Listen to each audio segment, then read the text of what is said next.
যথারীতি সন্ন্যাসীকে রাজসভায় ডাকা হলো। সন্ন্যাসী রাজসভায় এসে উপস্থিত হলেন।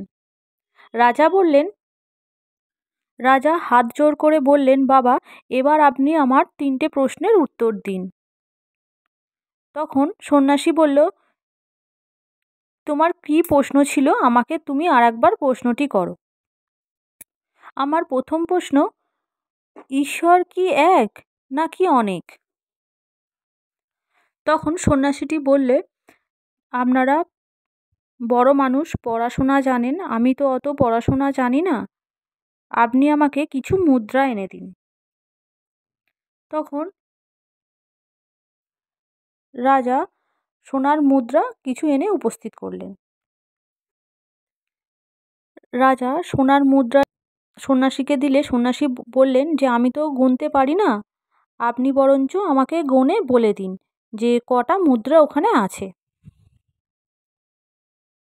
তখন রাজা একটি মুদ্রা হাতে নিয়ে গুনতে আরম্ভ করলেন, 1। তারপর গণা হয়ে যেতে মুদ্রাটি নিচে রেখে আর একটা মুদ্রা নিয়ে তখন বললেন, 2।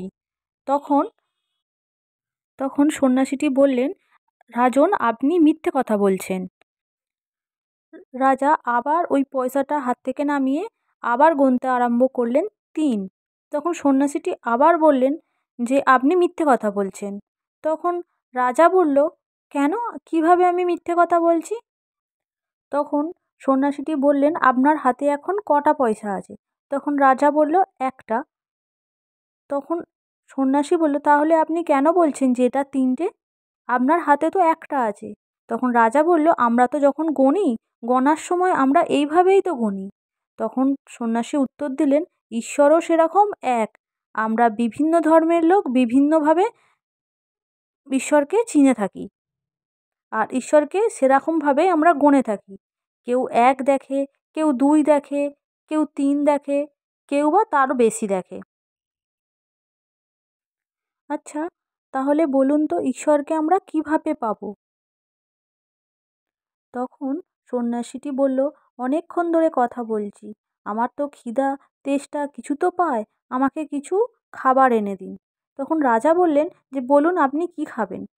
তখন সন্ন্যাসীটি বলল, আমি দুধ খাবো, আমাকে দুধ এনে দিন। তখন রাজাটি 1 গ্লাস দুধ এনে সন্ন্যাসীর হাতে ধরিয়ে দিলেন।